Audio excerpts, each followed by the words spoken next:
It's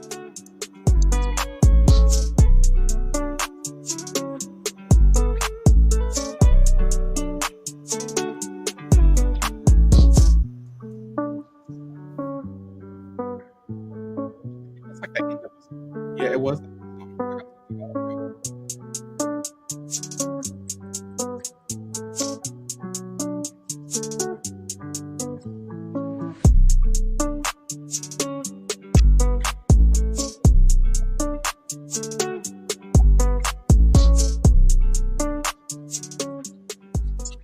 Missed that all the way up.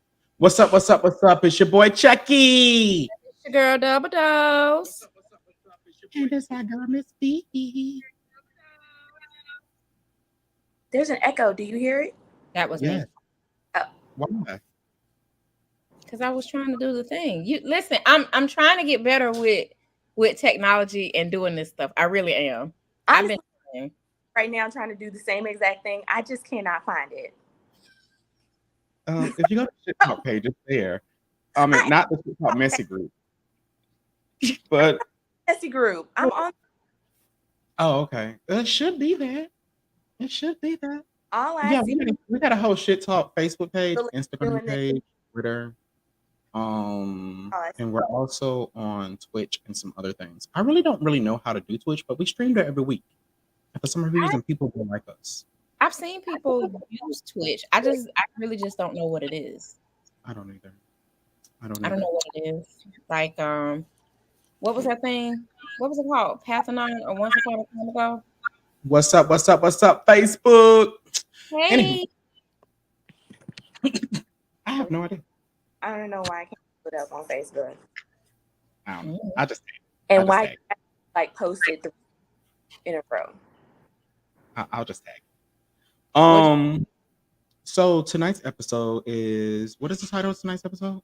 Audacity must be on sale. You know, it's a summer clearance for it. Coupons. Buy one, get one free. Apparently. Apparently. Everybody's got it. It's a bad case of it. It's going around. People, they need to come out a vaccine for Audacity. They won't. And they won't, because it's too much money to be made off of it. If it's not Audacity, it's the narcissism that they make the most money off of. So facts. And the narcissism is kind of what causes the Audacity. So I really, you know what, I'd be concerned when I hear people, because I don't think I've ever had any experience with a narcissist, like how some folks have their experiences, like whether it's a parent, romantic partner, or boss, or what have you. I don't think I've had those experiences, so I don't even know how to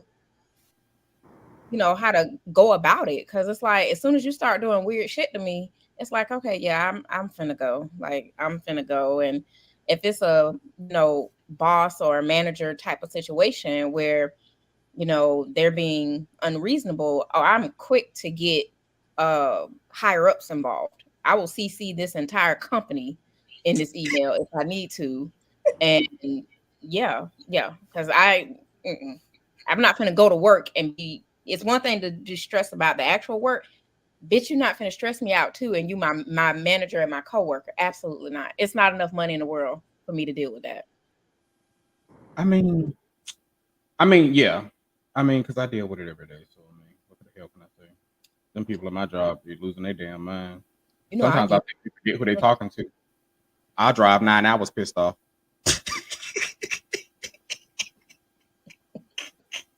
And I be on the phone with him the entire time. Listen to him vent about being pissed off about them people. Okay, so my reason why I wanted to, have this episode is because it just seems like this week alone, it just like everybody just overstepped their boundaries. And then people, for some reason, don't respect the boundaries that you set. I really don't respect the boundaries of your business, your workplace, or anything of the sort. Hey, how you doing? I sat back last night and I was thinking about it. I was like, that's pretty much been going on since this whole entire year. Like this, since people were out of lockdown. Yeah. Then they came out of their houses and they lost their damn mind. Florida been out of lockdown for a long time. When lockdown was still going on, Florida was out of lockdown. Florida was never in lockdown. I know, right?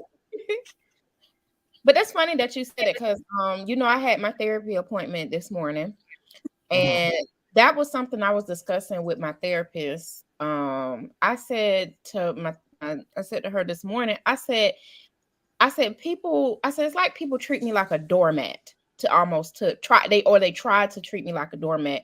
And I said sometimes I really wish I could act like my bio parent, my biological mother. But I said I hold back because I remember how life was when she died. She only had like the 3 or 4 of us that was there active and participating with her death and burial and stuff like that, or cremation. Because in her life, in her latter years, because she was on drugs, she was highly cruel, very mean. And she was good to the grandchildren, grandkids is life. But her children, she was downright cruel to. So, and I had a moment where I was like, I wonder if I acted like her, because she was violent and mean. I was like, I wonder if I act like her for a brief moment when people stop fucking with me, like stop testing me. And that was my level of audacity, because I had a lot of boundary crossing this week, and a lot of people just like taking for granted me. And I'm just like, I wonder if I came out of the bag and showed who I'm really made of, will y'all act like that still? Or will you be like, because I know once I get to that point and once I cross that threshold, it's done. Like that relationship, the relationships are severed at that point, and I wouldn't care. And I don't want that's what I've been this week, because I've been like, you know what, I've been doing so much to bite my tongue and everything else like that, but it's just like you just keep on itching me and itching me and itching me, and I know my words I can make you feel like a flea. I can literally make you a tick and pop you with my words. Like, you do not want to mess with me. No matter how nice I may sound, no matter how sweet I may sound or anything like that, or I just may come off sarcastic and blunt or whatever. My words are like, I literally like, and I fight too, and I have no problem doing it. Like, what is wrong with you? Have you lost your mind? I will start a whole fire at your house and sit outside and wait for the police. I have literally have no when I get there, have no recollection at all about what I'm doing. It's just like, okay. I'm gonna sit here and wait for the consequences. But Miss B sent me one of her videos that she recorded on June 15th. Today. But that wouldn't have to do with this. No, it didn't have to do with this. It was how you started the video. When you started the video, you were talking about how people like they test you, and it's like, oh, do you want me to come out of bag on you? What exactly do you want me to do? Because if I do it, if I do exactly what my brain is telling me to do, right, your entire life is over. Yeah. Yeah. And I'm trying to do better, and you keep pushing me. And I'm really, me and my therapist have been working on this for a long time, and you keep pushing me. Stop pushing me. Yeah, pretty much.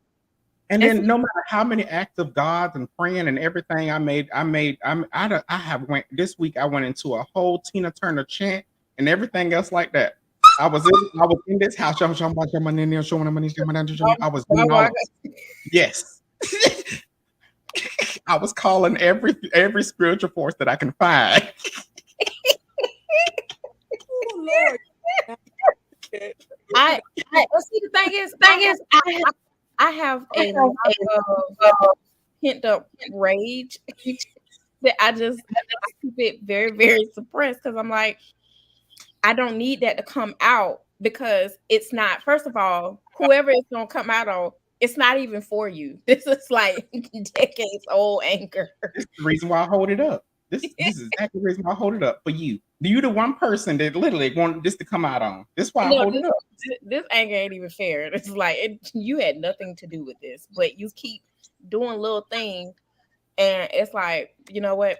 I need to remove myself, because if I don't remove myself, it's not going to come out the way I want it to come out. Right. So, because I'm gonna kick your ass for the flat tire I had in 2006. You weren't even around in 2006. Like, what are you talking? Oh my lord! I feel like it's days I'm so frail and I don't feel good, and it's like, yeah, if I react and come out the way I want to, yeah, I just go ahead and just call rescue and come pick me up, because at this point I'm tired. I done fall. All my exhaustion is out. But yeah, but no, to me, for me, it's just, I just think that people don't respect boundaries anymore. Boundaries, I think boundaries, and people think red flags are like a funny thing or something that we should be laughing at, or a joke or something like that. But when I'm telling you, you're pushing a button, calm down. Just calm down. The only thing I do is just back up. It's only gonna take you like 3 steps. Right. But yeah, it just seems like, I honestly think that audacity really happens with people that know you. And it's a level of familiarity that takes place. These people are comfortable with you. People know you well. So they feel like they can say or do anything. Or they groomed you to the point where, okay, well, if I do this, they won't care because I've done this and I've done this and I've done this. So we good. And I can just do this and get away with it. Meanwhile, people like me and Chucky, we storing it up. We like saving it. We like, okay, we get madder and madder and madder and madder every time you do something. And that one thing is probably the thing that's gonna make us explode. And then we going off and throwing chairs and busting people upside the head. And they're like, "What's wrong? Why are you acting like this?" You put a fork on the left side of my plate. Like, please stop. please just stop. But I think for like people who stuff their feelings, we have to learn how to speak up. And that's something that I've had to learn how to do. And since I've learned how to do that, I've noticed that less people try me. And when they do, like, yes, I know your solution. Stop it. And when they do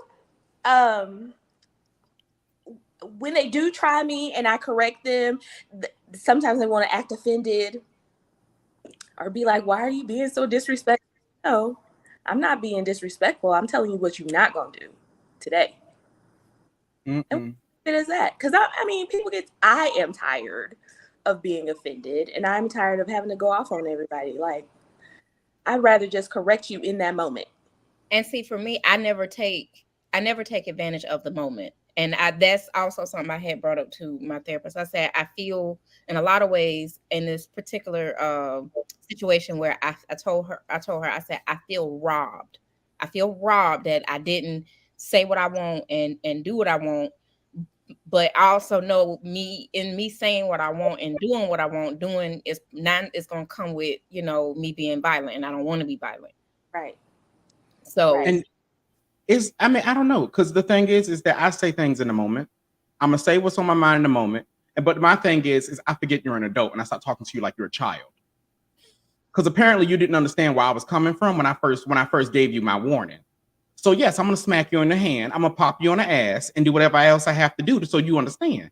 And then going forward, we don't need to come back here again. Because if we got to come back here again, we're gonna have another issue. And yes, I have really popped people on the hand. Don't play with me. The fact that you said something the first, because you're saying to me that you said something the first time. And I'm warning you ahead of time. Right. So the second time you had to revisit it and you applied more force. So there isn't anything wrong with that. And then the thing is, people don't pay attention. When I stop laughing, it's okay, we're done. I've stopped laughing. Like you continuously going on. I've stopped laughing. Yeah. I don't know exactly what joke you thought this was, but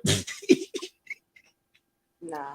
See, this is where I like where the whole twin thing come around with the Gemini. Like, I keep that one over there. Like, nobody ever wants that one to come out, because once he whatever it identifies as come out, it's a whole different ball game at that point. Like, there's no way I can't salvage nothing, because once that side of me comes out, yeah, I don't want to salvage anything.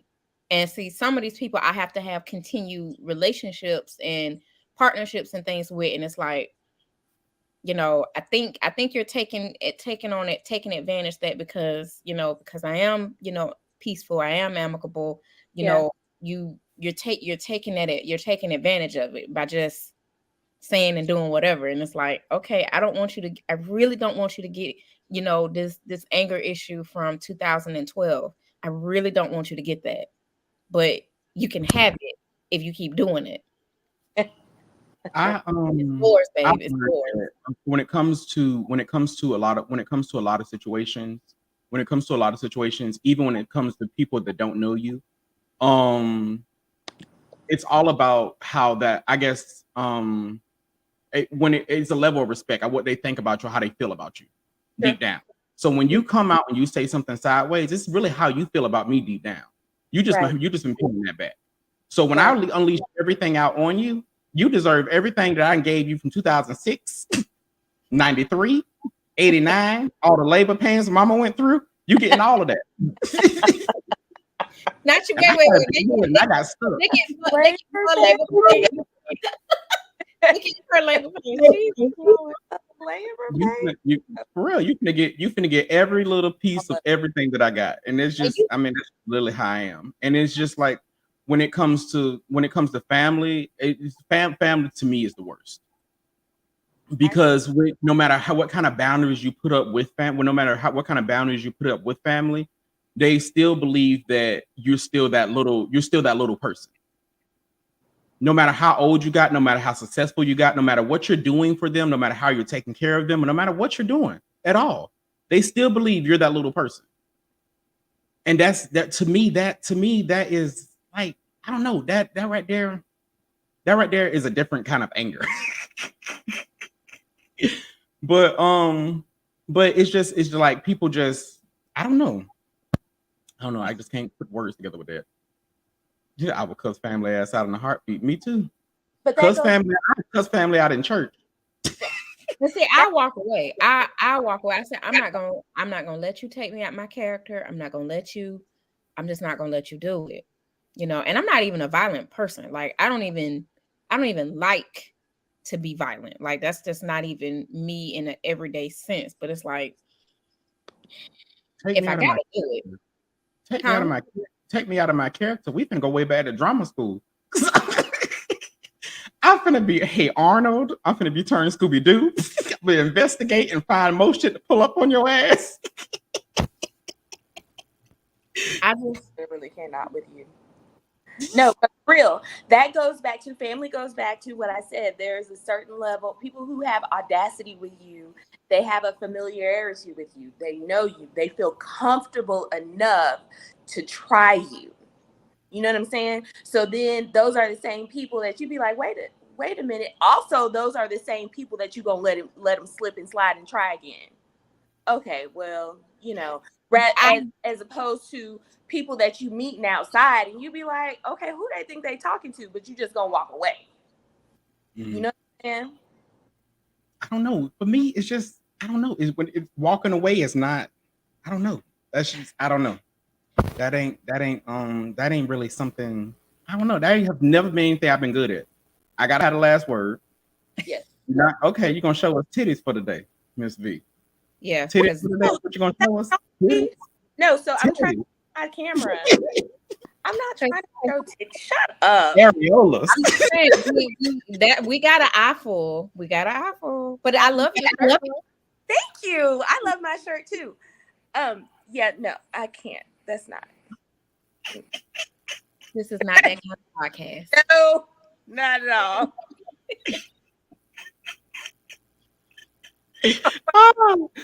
But no. I really do hate both of y'all. I just don't like either one of y'all. Well, yes. I mean, it's fine.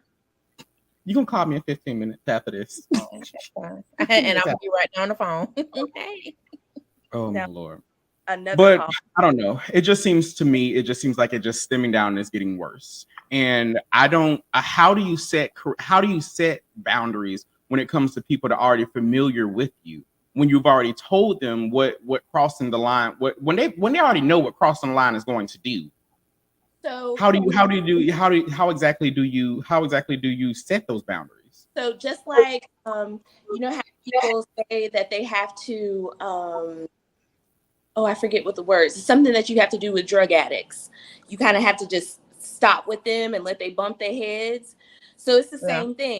So after you told them once, okay, I'm not doing this with you, or this is unacceptable behavior, or not today, and they continue to go, you walk away. You don't engage. You do not fool with them no more. Okay, I can't do it because obviously you don't know how to act, or obviously you don't know how to have a conversation with me, or obviously you don't know how to do with whatever I've given you in this moment. So since you don't know how to do it, I need to leave you alone. Yep. The hard part is us being able to leave it alone. People like Chuck, who's like, I have to have the last word. I have to say Mhm. one thing. Or people like me in the past who have been so attached, my heart just so much that I just feel like I just need to help them one more time. No, bump that, because they using me at this point, and I don't need to help them again.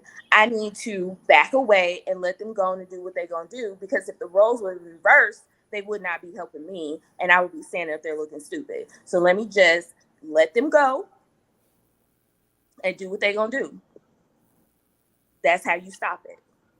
And that's, I mean, I guess that is a very, very valid point. That is, because the thing is that if the roles were reversed, if the roles, I mean, because I look at it this way when it comes to helping anybody now. I mean, if I help you, I mean, are you gonna be able to do the same thing to me if I'm in that same exact situation? Yeah. Yeah. Not will you do the same thing? Are you going to be able to do the same exact Right. thing for Are me? yeah. Yeah. I mean, I don't know. It's just I don't know. People. It. I know the the session that I had this morning. It was very helpful, especially identifying with helping me identify, like, what I need to do as far as like cutting people off from doing. Now, this was more in a, romantic relationship sense, but I guess you could apply it um when you're trying to establish a boundary. One thing my therapist has told me to ask myself, how are they using this, or how are they doing this to manipulate me? How are they doing this or using this to use me? What are they gaining out of this? That way you can kind of narrow, and it won't be like, because when somebody's trying to overstep your boundaries Right. and trying to be slick about it, and they're trying to pinpoint or say different things to try to get you to focus everywhere else. No, this line of questioning makes you zero in. Okay, what is the intent? What are you trying to do? And then once you peel back all that nonsense that they're talking, okay, this is what you want. You're trying to ask me for you're trying to ask me for a place to stay. You're Right. trying to ask me for money. You're trying to do this. You're trying to do that. Okay, yeah. Now I can say, I'm gonna let you get your words out. I'm gonna let you get your words out or whatever. Okay, well, yeah, I can't do it. I'm so sorry. You sure? Yeah, I'm so positive. So sorry. Can't help you. Can't do nothing for you. But that was how, we were talking about, to for me to help identify, because I sometimes have trouble identifying when someone is getting ready to cross that boundary, or somebody is trying to, use me. it's And not that it's not that you don't recognize it. For me and me knowing you is honestly, I believe that you honestly don't be paying attention.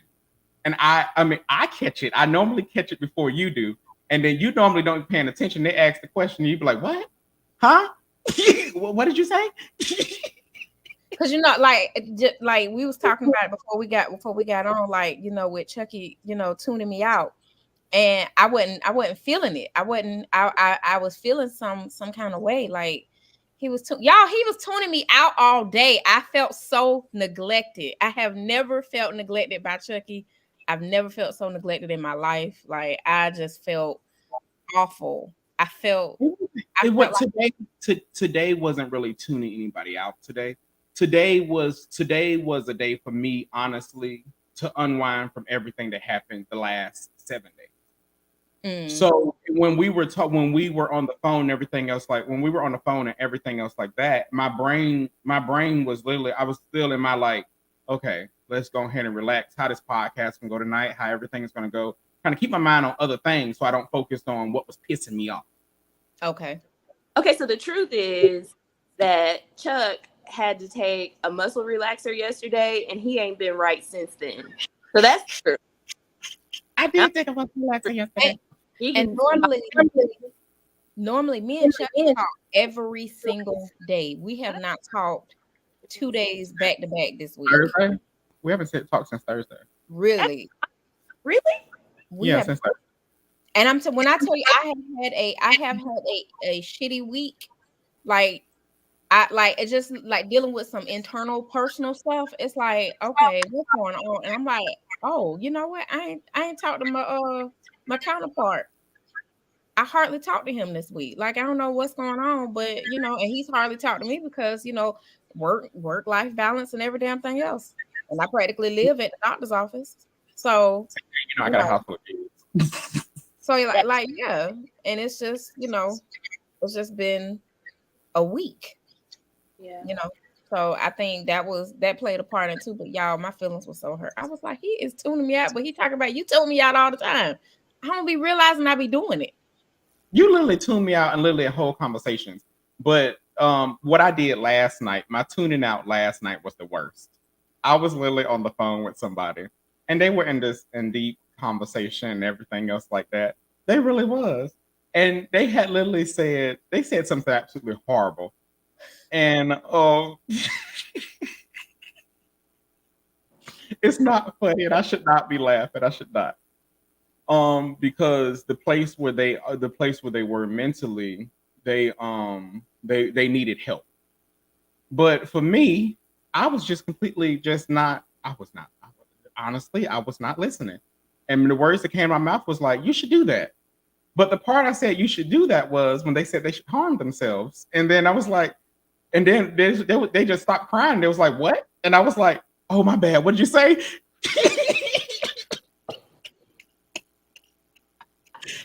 I was like, my bad. What did you say?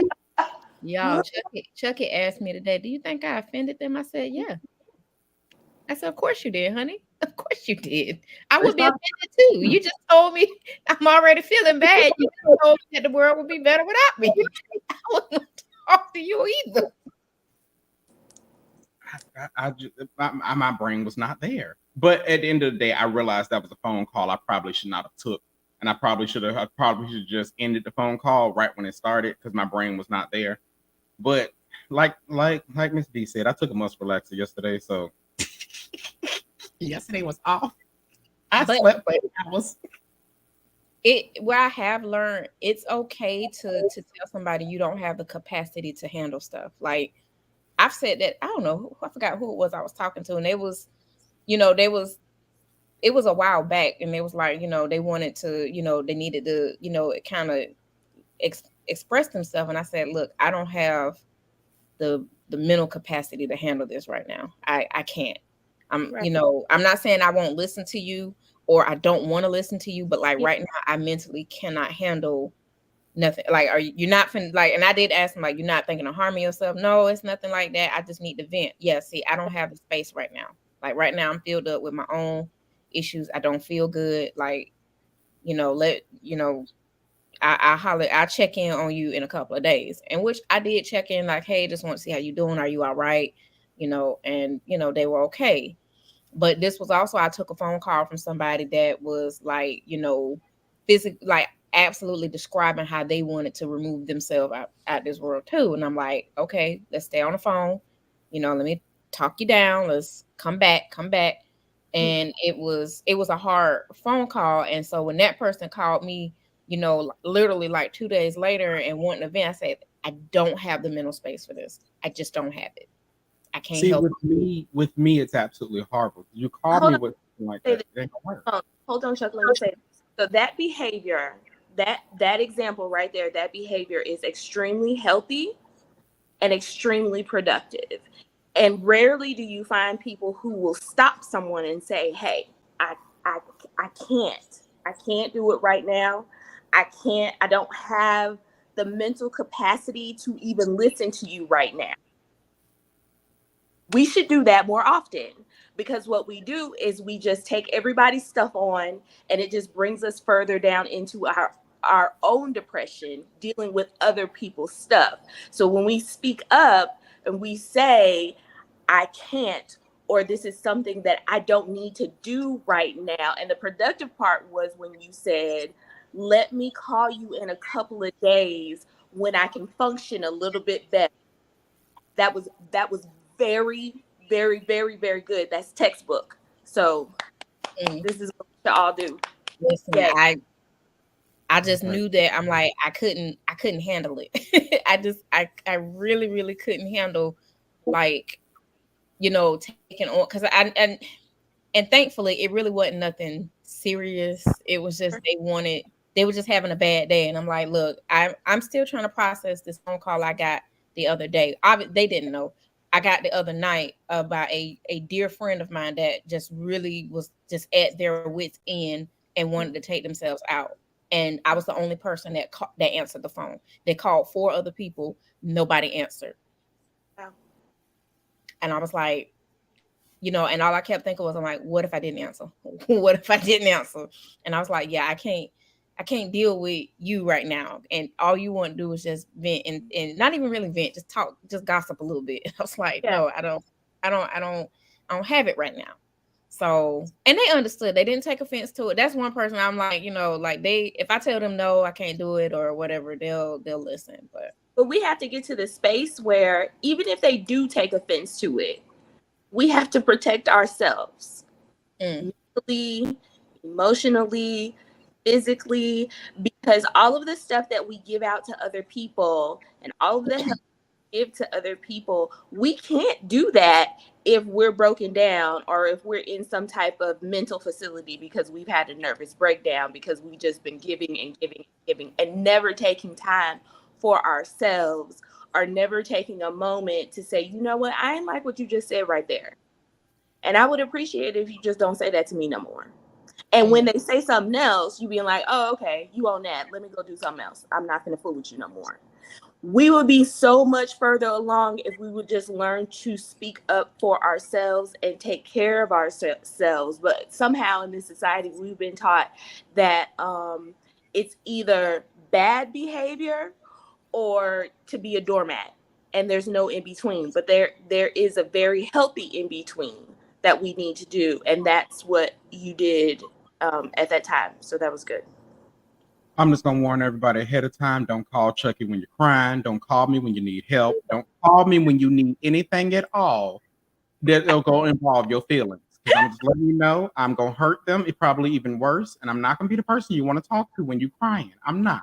Please I'm gonna tell you to hush the shit up on my phone, and I may hang up on you. He will. Or I may pretend like I got a phone call. Or I may put my phone on airplane mode so the phone hangs up. He will. I'm not that person. Do not do it. Don't do it at all. I understand that everybody has things or whatever, but I have my own issues and I take my medication for it. The last thing I need is to take on the burden of yours. So do not call me with anything at all that involves crying. Because ask Double Dose. She has called me crying, and what I have done, I gotta talk to you. I gotta talk to you a little bit later. But at least he don't hang up on me. At least he won't hang up on me.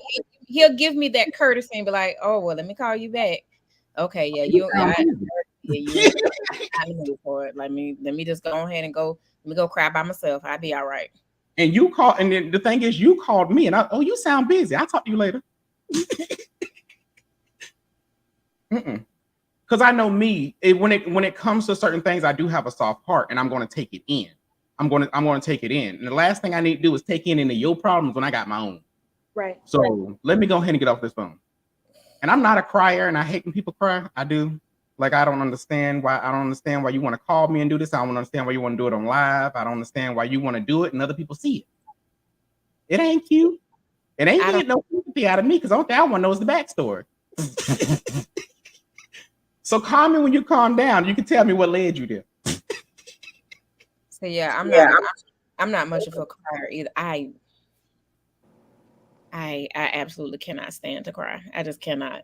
But I will, I guess I do have the audacity because I really don't. It is completely okay to cry.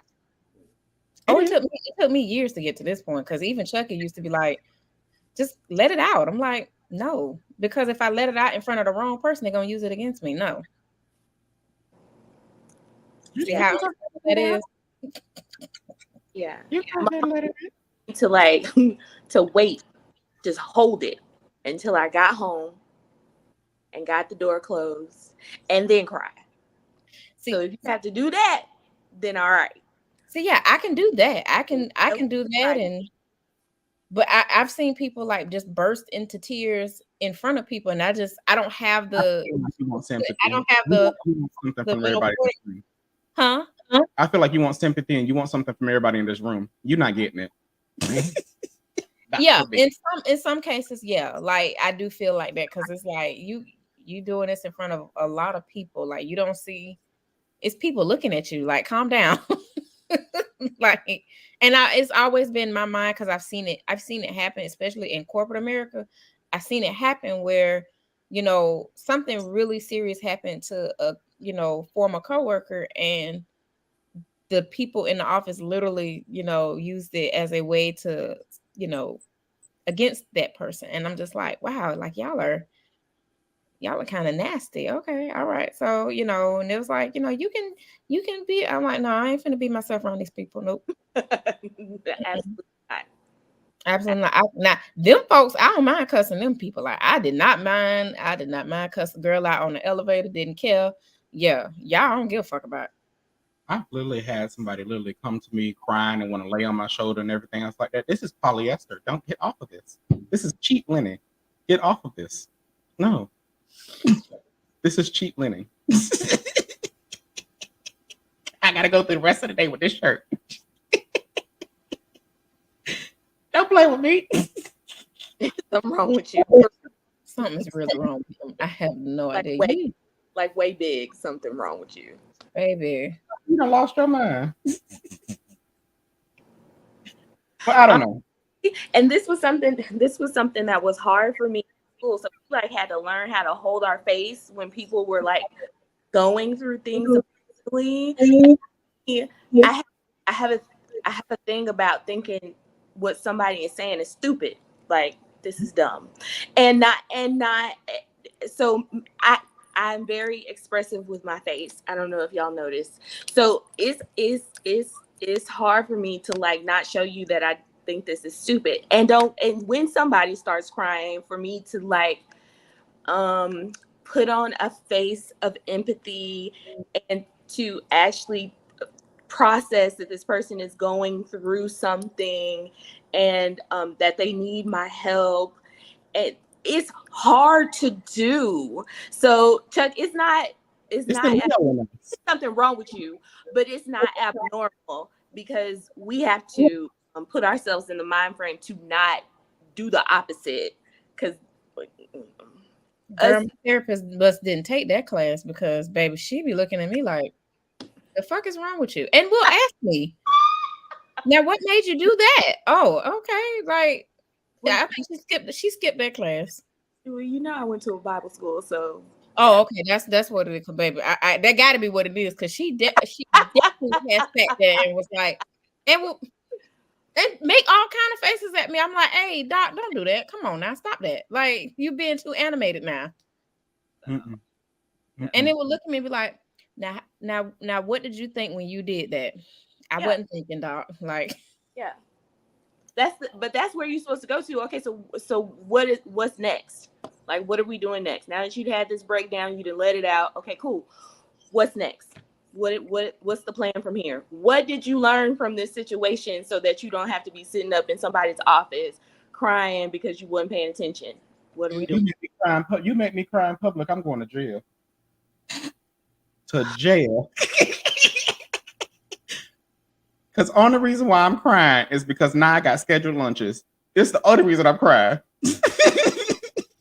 I just leave. Like I that's something I'm not gonna say I want to work on it because I feel like it works for me because I leave. I have Chucky, I have left the function. I have left and I have been the mistress of ceremonies. Like, yeah, I will leave. Do not ever put me in a situation where I feel like, number one, everybody finna look at me and I'm about to be embarrassed, or I am embarrassed. I will leave. And I will leave you. If you're supposed to be with me and you don't come with me when I give you that first warning, I will leave you. Don't let me. I'm gonna put a real event to that.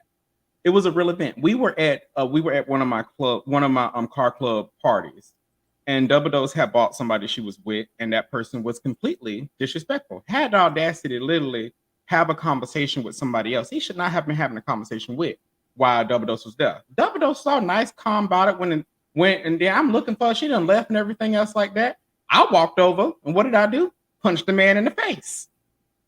Because at my end of the day, you have the audacity to embarrass not just her, you embarrass me too. You at my car club thing. So I mean, apparently, I just want to know why I'm surrounded with people. Does that say something?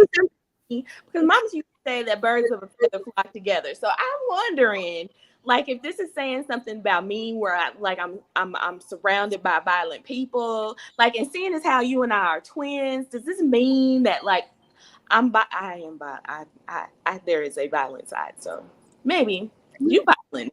I don't like to be violent, and I feel like, because even in that same incident, it was like, granted, he that person was drinking at the time and whatnot, but I had got this close to his face, and I was like, oh my God, I'm going back circa when I was with my Jamaican ex, because he brought you're bringing a certain level of violence out of me, and me and the ex, the Jamaican, we got violent till he picked me up and threw me into another room. So it's like, yeah, that wasn't my forte.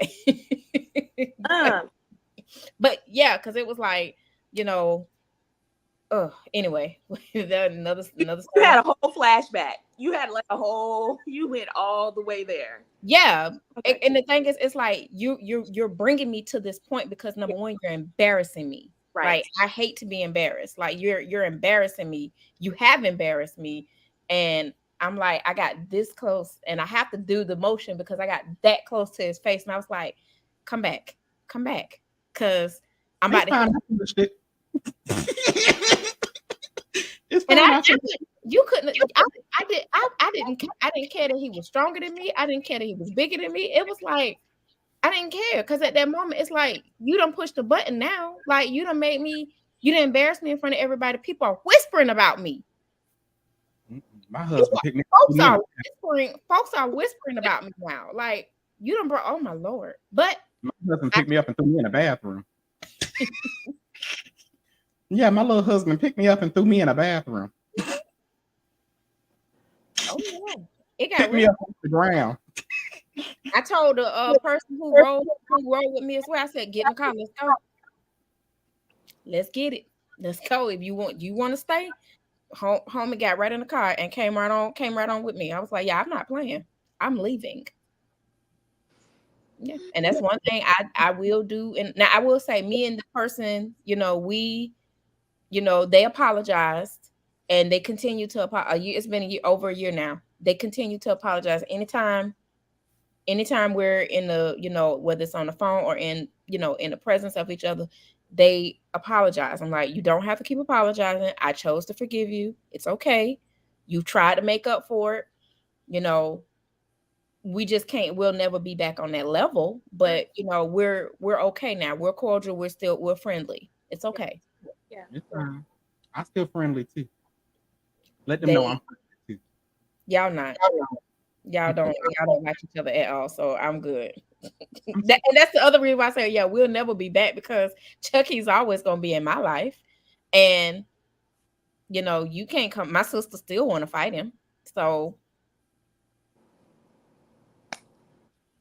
it's audacity. Exactly, because babe, I told the one that's shorter than me, was like, I'd have been dragging him and her all up and down in people's house. For me, it's the audacity that person still can have a conversation with you. That's a level of audacity for me that I just don't understand. You still think an apology is okay. But I that's also look at it like, you know, that because you that person majorly overstepped your boundaries. That person majorly disrespected you. That person majorly embarrassed you, and not majorly, but embarrassed you in front of other people. And they believe that a simple apology every time they talk to you, and then you continue your conversation with that person is okay. And So granted, what would you instead? Would you like to like not accept the apology and no, forgive? you can.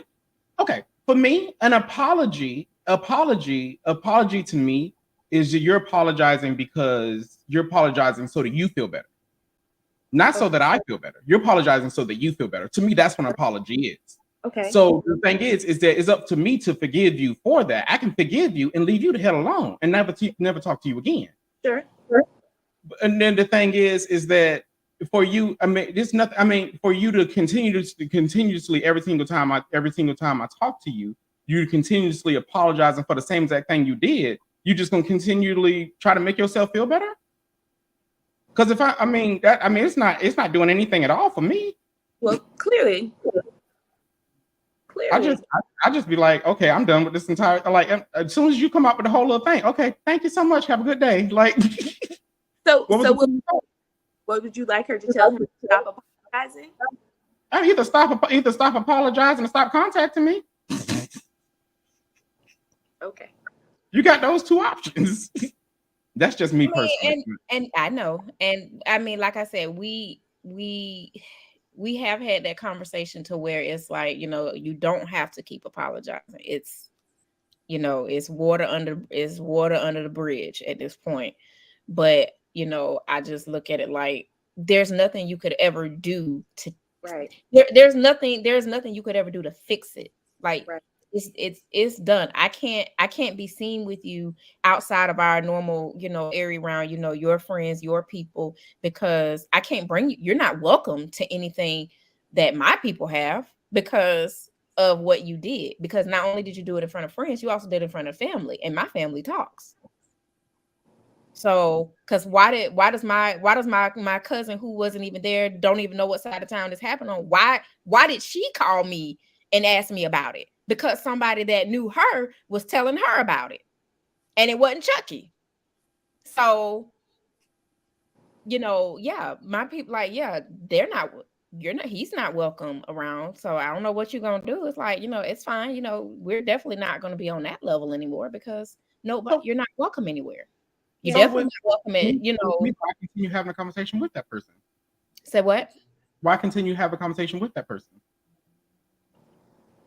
I mean, I don't see no reason to keep raking it over. First of all, I don't see the point in keep raking it over their head or even to, what's the word? I don't want to say punish, but I just don't see no point in harboring it over them anymore.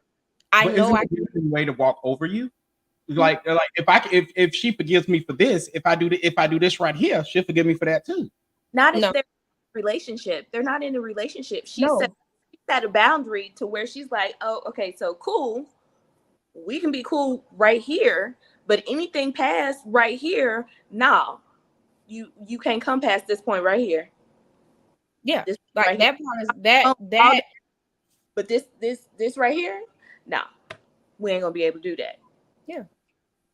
Okay. I can be cordial with your mom. I can be, you know, because mom is an innocent party in all of this.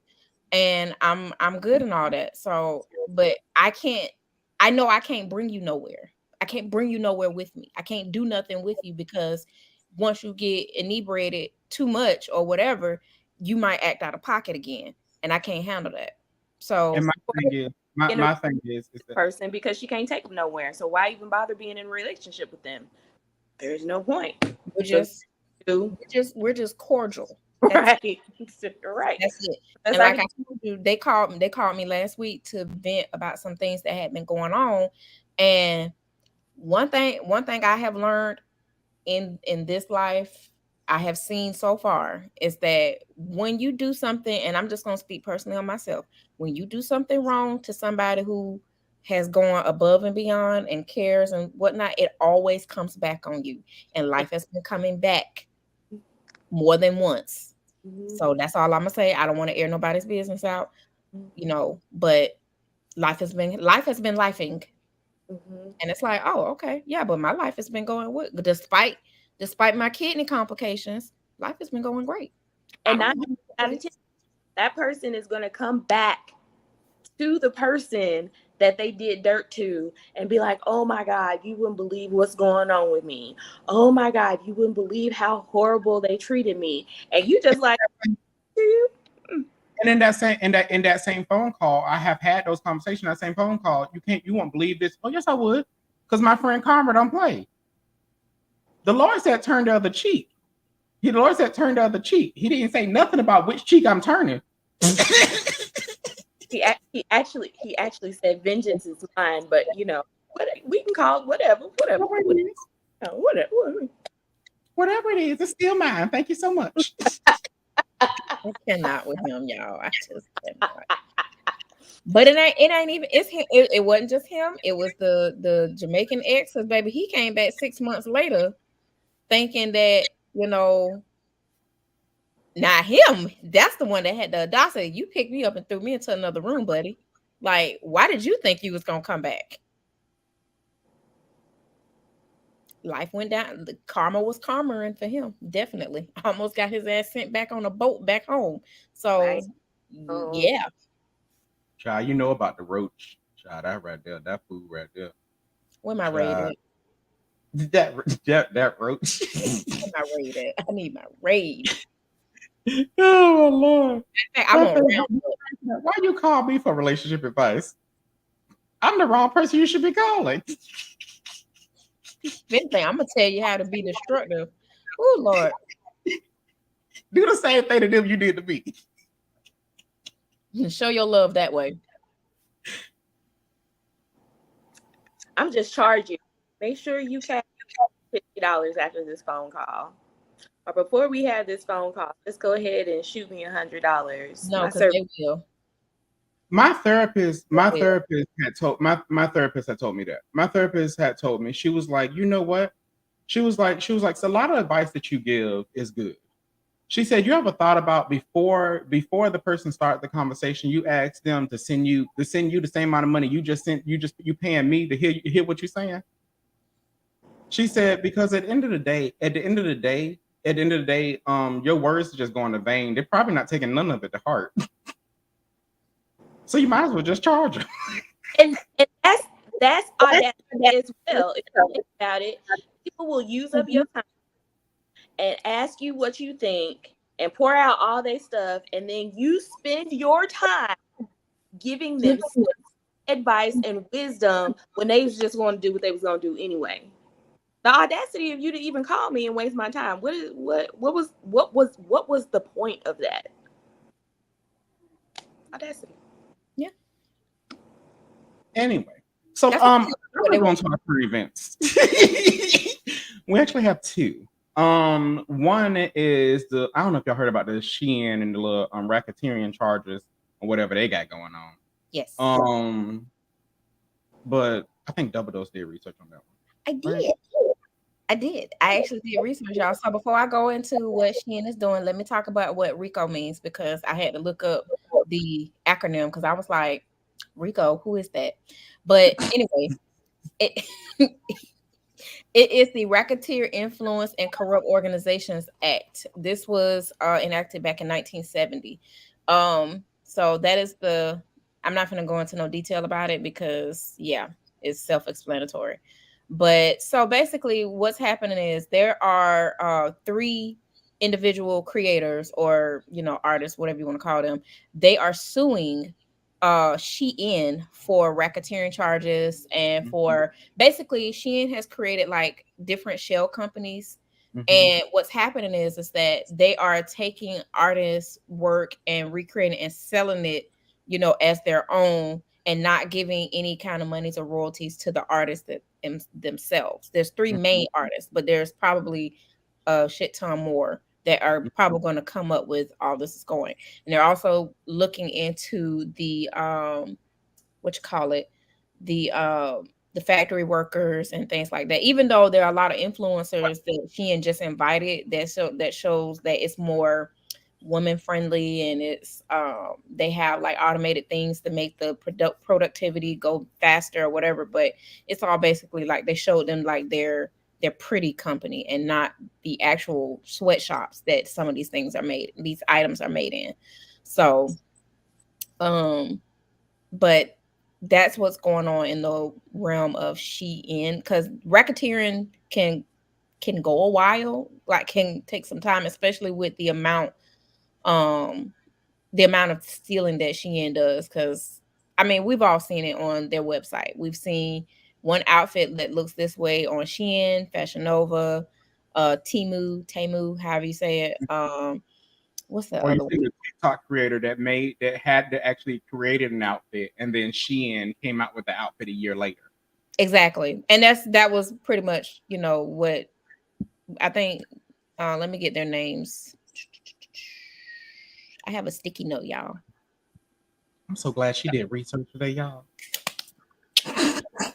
So the artists that are talking that are listed is Krista Perry, Larissa Martinez, and Jay Barron or Baron, however you want to say that.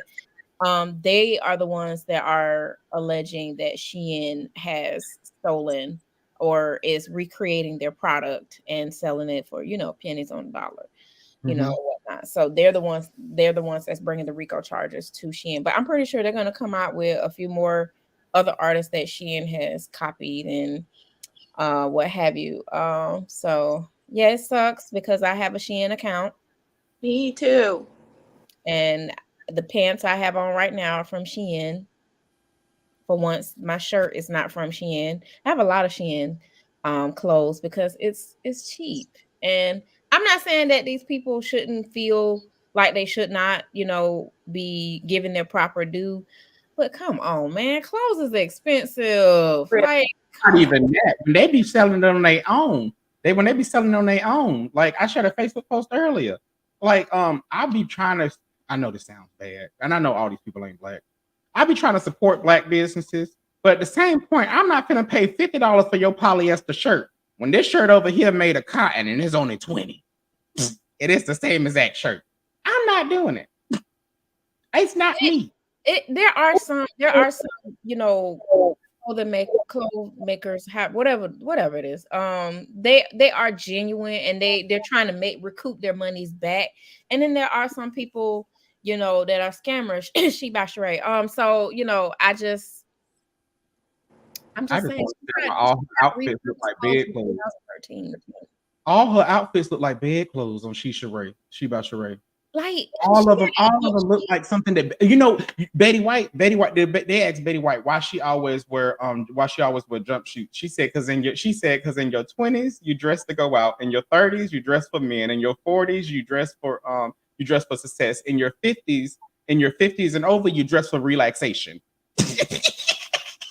That's what her clothes look like.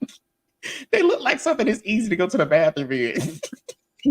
But it's like she got one shirt I saw, it had an emoji. I'm like, I literally had a shirt that I wore back in college that had the smiley face, the winking emoji on there. I'm like, your shit is like 10 years, like the style thought process is like over 10 years old.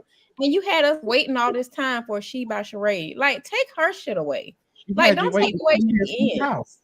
She had us waiting 10 years for a house. I watched so many episodes of Real Housewives of Atlanta waiting for them to finish that house. It was raining on that foundation for like 4 years. And it still ain't paid off. Oh, and I do have one more current event, y'all. So sorry. I know this is not like a smooth segue. Um Ain't none of mine. Houston, huh? Ain't none of mine smooth. We do like Tina Turner. We do it rough. We start off smooth, but it go rough. So this is gonna be real rough. Houston, Texas is having a severe syphilis outbreak.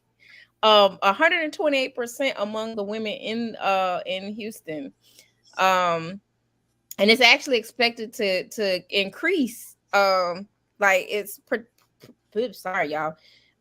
It's mostly surrounding Harris County. I'm not sure, if anybody's familiar with that county. That's Houston. That's like okay, so that's like the main. Yeah. Okay.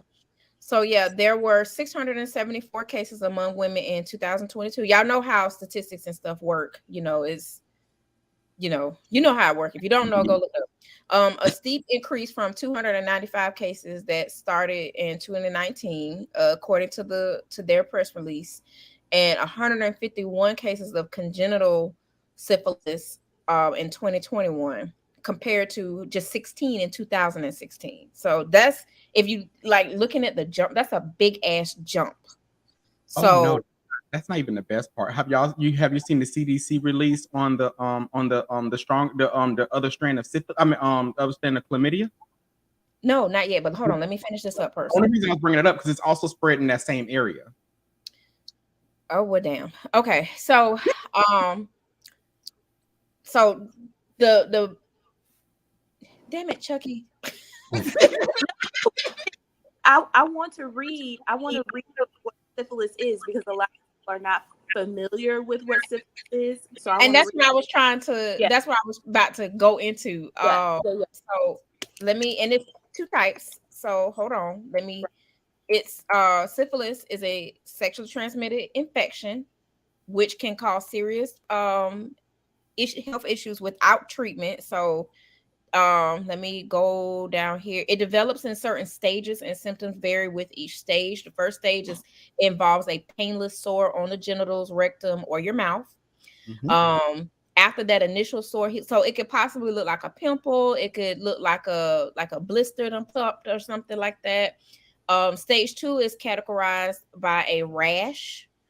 It can be 4 to 10 weeks after your initial infection. It can affect your internal organs, but that's usually like 3 to 15 years after your first. So basically, syphilis can lie in dormant, but the thing is, syphilis is very, very, it can be treatable if you catch it in time. And the worst, in my personal opinion, the worst part about syphilis is it can affect your, like, once it gets to your brain and it affects your brain, that's it.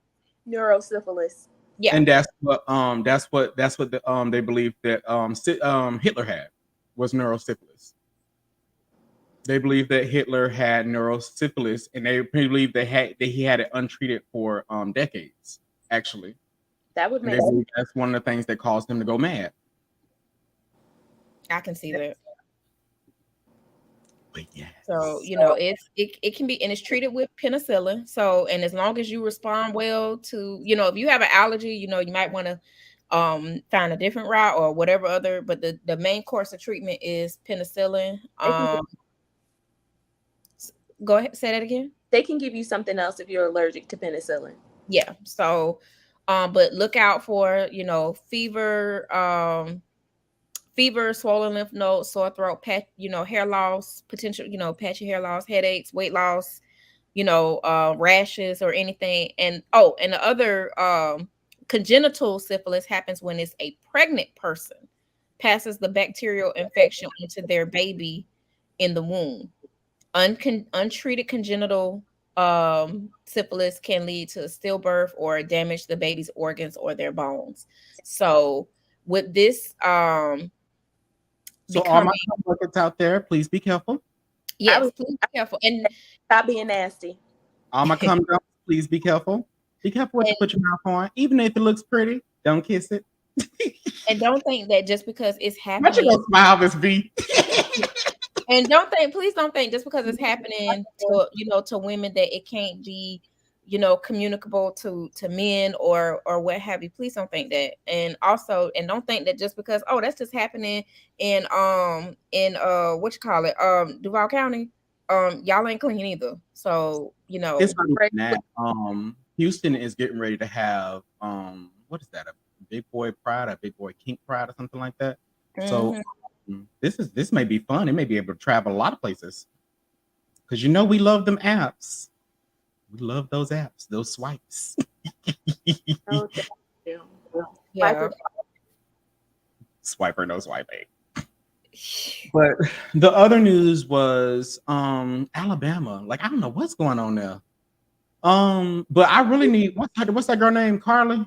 Yes. Oh, Carly I Russell. need her to call me. I will post my phone number because I need to know what's going on. I need to know. I understand you in the hospital right now, and I understand you were missed for 3 days, but I need my own personal cap of what's been happening. And I made this Facebook post earlier, and I was serious. But wait. Time out Over again. Ain't no other car pull over. before we get before this, I want to stop you now. Before we get into any discussion about Miss Russell or whatnot. First of all, we're glad she was found safe. She got home or what have you. We need to be careful and be mindful about any speculation about what happened, only because as a podcast we can receive a cease and desist and possibly be sued for potentially spreading any kind of hoax conversation. So that's all I want to say. No, I asked for hands listen, on knowledge. listen to what I'm saying. All I'm saying is be careful.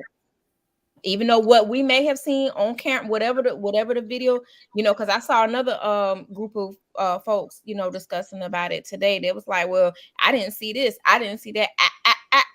Be mindful, because people can be sued. So that's all I'm saying. I'm glad she was found safe. Somebody else was like, well, I didn't see no baby or whatever. And I'm just like, it was dark, so you wouldn't be able to see a baby. But my only thing was with another car, you'll be able to see another car, you'll be able to see tail lights or anything like that. And you in the video that was posted, you can't see another car pull over or anything like that. But you also can't see her walk from the car because it was so dark. So only thing you can see is her car, her tail lights. You can see her riding in the emergency lane with her flashers on. And you can see the other cars getting over in the other lane. You see semi trucks getting over the other lane, but you don't see anybody else pull over with her. So that was the only thing. I was like, what happened? Where'd you go? I need to know. I'm a firm and believe none of what you hear and only half of what you see. Just because we saw it on camera, that doesn't necessarily mean that we saw the full scope of it. And of course, Chucky, no, you're not doing this, but I saw a lot of disgusting behavior online. Just in the matter of 24 hours, I saw a lot of disgusting behavior. I see fake, spiritualists getting online talking about Carly's spirit talk to me, and the girl laying up in the hospital recovering, nowhere near dead. And I'm like, y'all are disgusting. That thing had me so funny. That thing had me dying laughing on TikTok. Somebody commented on the top, they found her already. What Carly you chiming in on? Like, I'm just like, some of y'all spiritualists, like, y'all need a bath, like, because y'all are disgusting. Because it was like, and somebody said this, there was like, and if it's wrong, it's wrong. But I kind of agreed with them to a certain point, to a certain degree.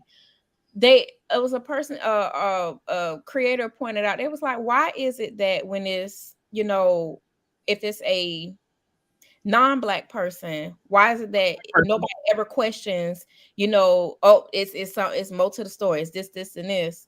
But when it's a black person, why is it automatically, questionable? Why is it automatically a lie? Why was this so unbelievable when people go missing and pop right back up every day? Why was this so unbelievable? Is it unbelievable because she's a black woman? Or what have you? Oh, and the person that claimed that was her brother, that wasn't her brother.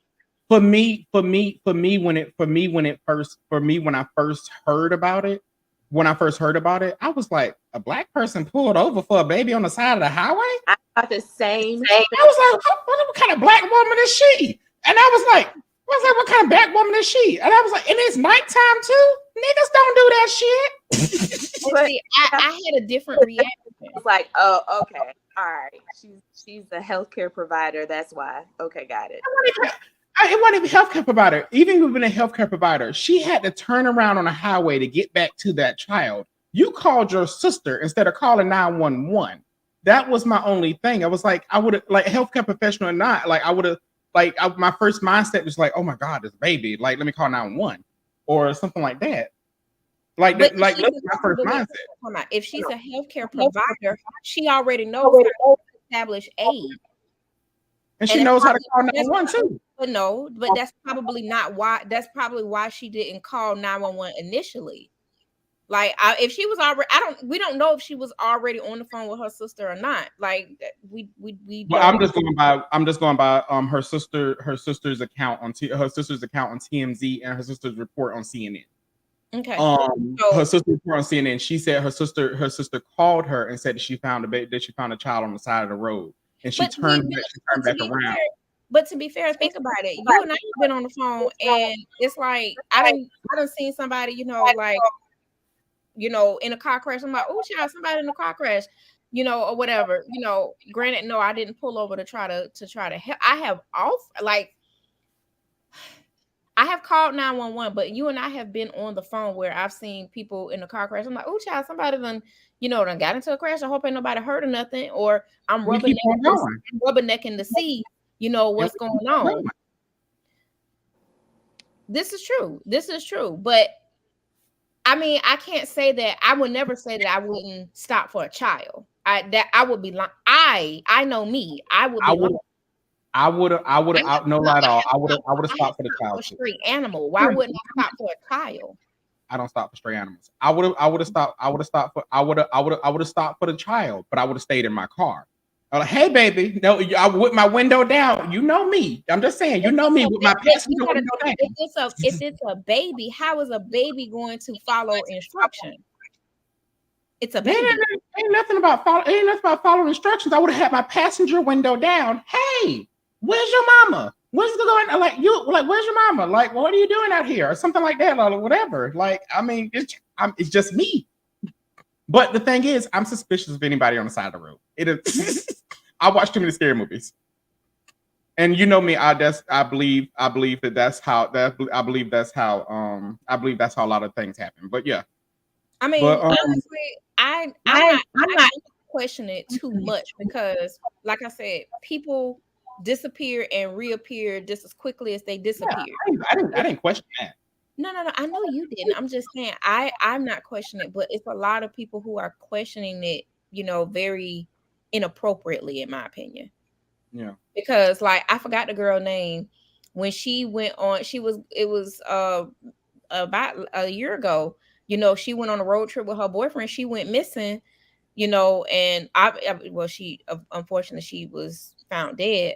But nobody really questioned, well, why would you go on a road trip and X, Y, and Z? Everybody was just, determined, like, let's try to find her. And I'm like, that's a valid point. Like, this poor girl, was probably kidnapped, done all kind of crazy things.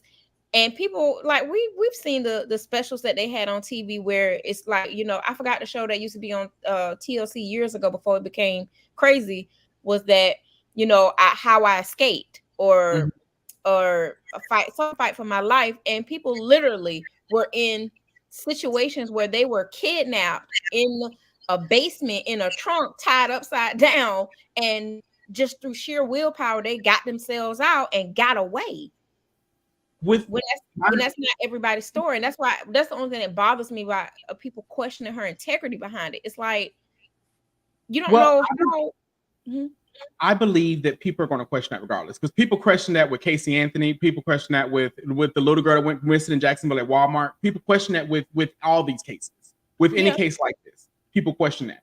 Like with the lady in Jacksonville that for some reason let a complete stranger take a child to McDonald's, and she had about Cherish Periwinkle. Yeah, Cherish Periwinkle, and the little girl went missing and she died. But my one thing I do want to say about this with this girl's family is I love how her family stuck together and they made national news. They made this known. And this needs to be not just with her. Black girls go missing every single day. And for some reason we don't see them. We don't see them on the news. We don't hear anything about it.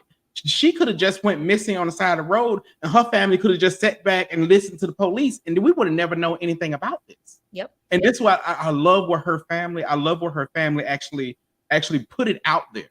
Like, hey, this is not normal for her. This is what you need to look for. And then black girls go missing so much, they automatically think, oh, they runaways, they on drugs, is men, is everything else like that. Nobody questioning when a black girls go missing. Nobody questioning when a Hispanic girls go missing. Only time people question it if you're white. Nope. That's the only time that people question it.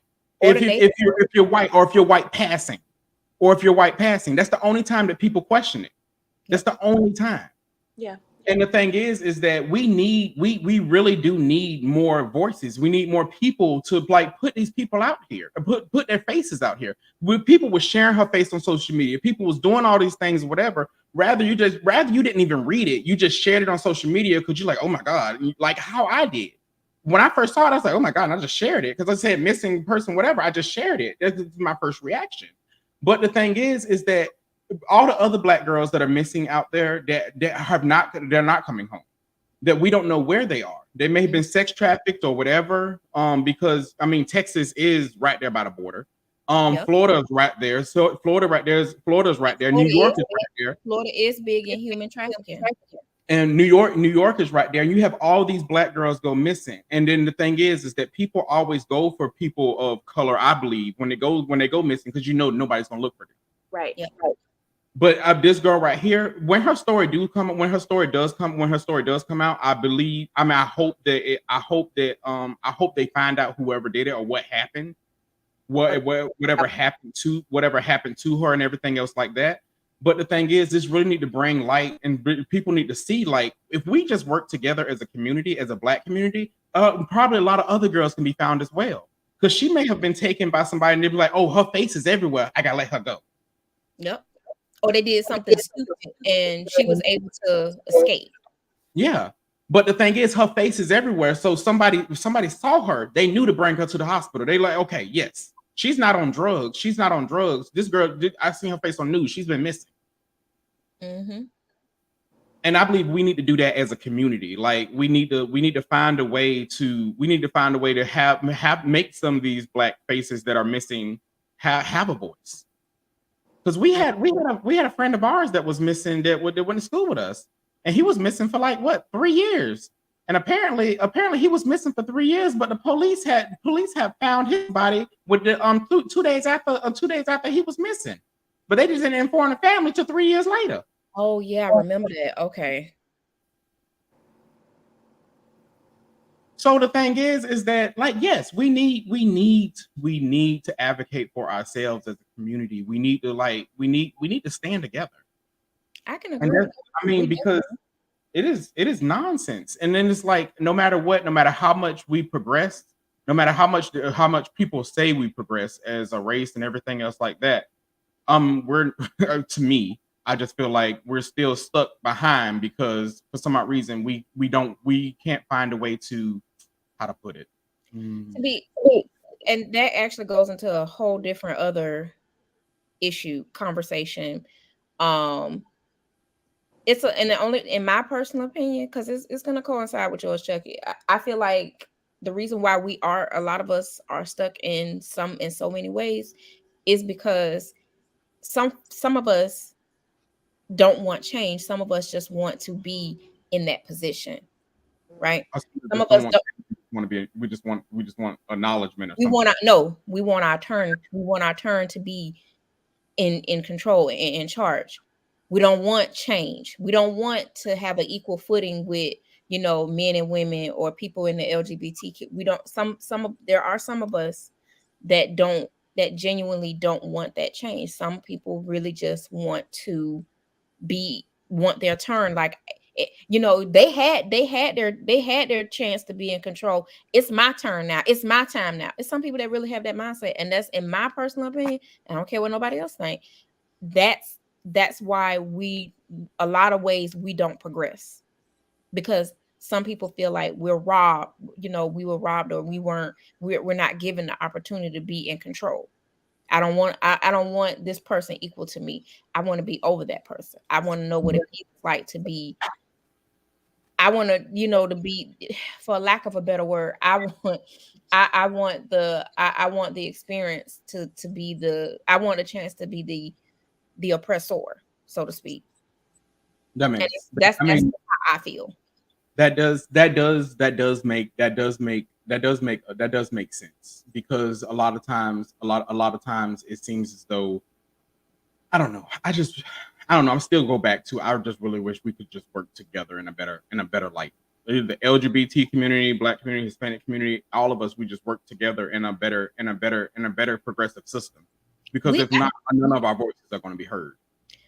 I think we can work together, but we have that group of people in each community that feels like I want to be in control. I want to feel what that feels like to have that kind of that power trip, if that makes any sense. Yeah, like, but we have those subsets of people in each community. No matter, and that's just something I've just noticed. Like I saw it on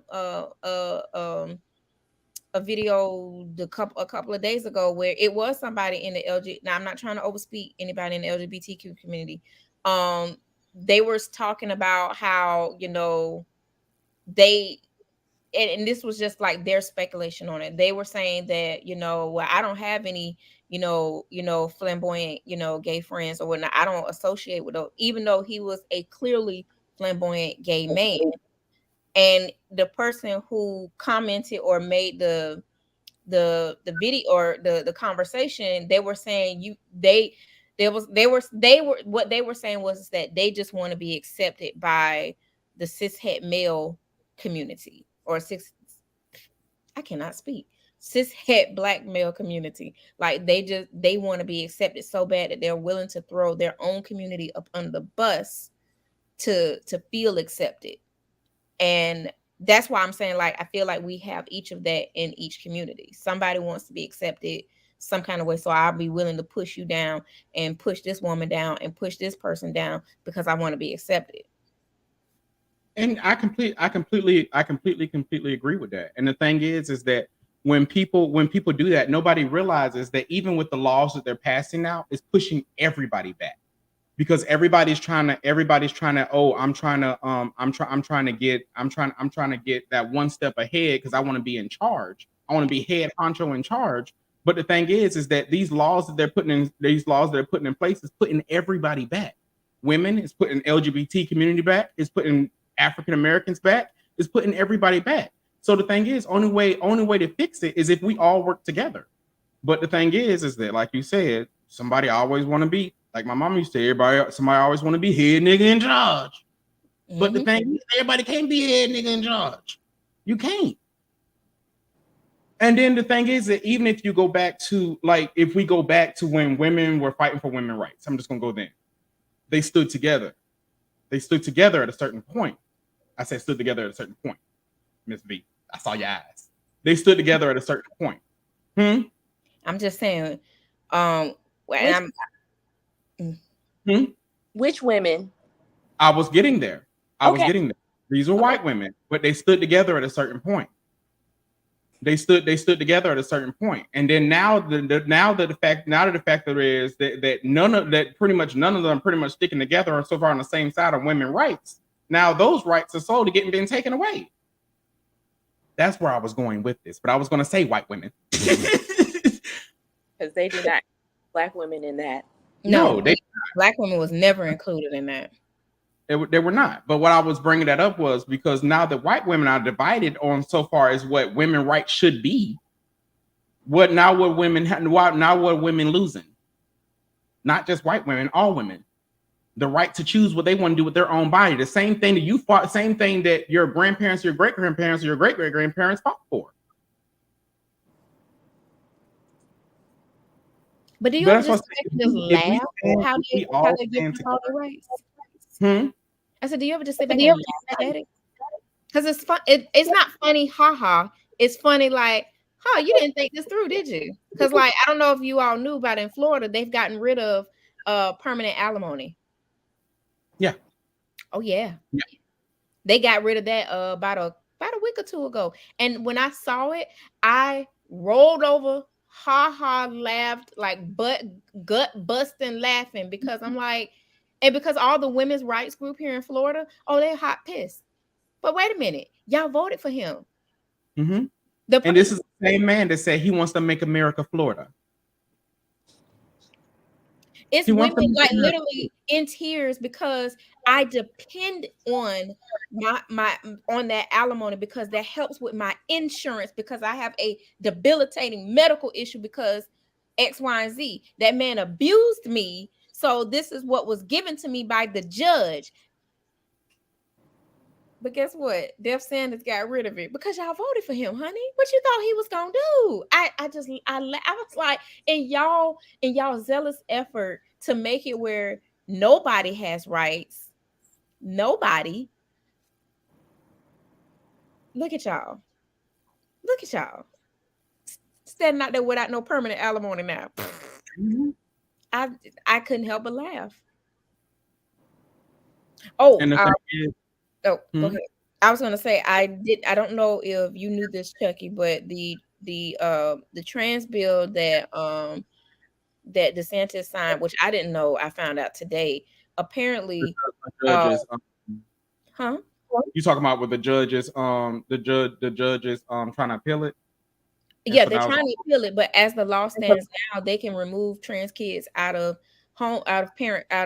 homes now. Mhm. And it's not even It's just not. trans, it's if your child is receiving gender affirming care. Gender affirming care is such a hold on, wait a minute. It's such a blanketed term here in Florida. It can mean even getting your children birth control for medical something medically necessary. They can if the physician deems it unnecessary or they deem it suspicious, they can have that child removed out of the home. They can also have the child removed out of the home as well if the parents are trans. If the parents are Yes. trans and the kids are not. Yes. If they are receiving gender affirming care, yes. Yep. But the thing is that comes from somebody that is a foster parent. The thing is that nobody understands is nobody has a place for these children. Nope. Yeah. You know what we don't have enough of? Foster parents. Right. We don't have enough people that we don't have enough, and it is not even foster. It's not even that we don't have enough people that's okay with LGBT community children coming into their home. Yeah. Nope. We don't have enough of those people. So the thing is it's like the thing is like where you gonna put these kids? Because the thing is that here where I am in Tennessee, they started the safe houses. I don't know if you know what a safe house is. A safe No. house, y'all know what a safe house is? Because when you don't have a place for foster kids, they put them all in a home together. And all the boys in one home, all the girls in another home. You know that technically is an orphanage. But the thing is, you're putting kids inside of these homes, not being able to take care of their medical care, not being able to have nobody to watch them, not being able to have the right security. So you know what's happening? These kids are fighting. These kids are not getting their medicine. These kids are becoming pregnant. These kids are literally doing whatever they want to. These kids are literally fighting the adults because it's not enough adults there to supervise. Mhm. So the thing is that you want to remove kids from their home, but the thing is you have no place to put them.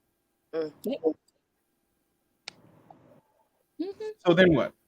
What exactly then? Because we're here in Tennessee, they're struggling with how safe houses are going to be safe.